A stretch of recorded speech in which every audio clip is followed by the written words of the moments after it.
Welcome to Penrose Learning, where we make understanding easy. You begin by confirming what you have and why it matters. Run Python 3 version and which Python 3 so you know the active binary. Once done, install Xcode command line tools. Many builds rely on Clang and Make.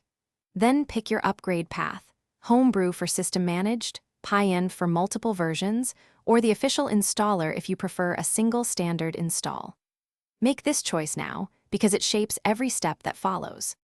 You install and wire things up next. If using Homebrew, update Brew and install the Python at 3 version you need, then link it so Python 3 points to the new binary.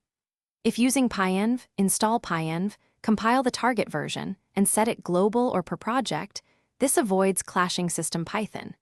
Make sure to prepend the appropriate bin or shims directory to your path in your shell RC so your shell resolves the new Python first. Without that, nothing actually changed. You finish by upgrading pip and reinstalling or migrating packages. Run Python 3 mpip, install upgrade pip setup tools wheel, then recreate virtual environments and pip install from your requirements file so dependencies match. Once done, verify Python 3 version and pip show package to confirm. If something breaks, check your path ordering, inspect scripts for old shebang lines pointing at /usr/bin/python, and run brew doctor or pyenv doctor. Thanks for watching. If this was helpful, leave a like and consider subscribing. See you next time.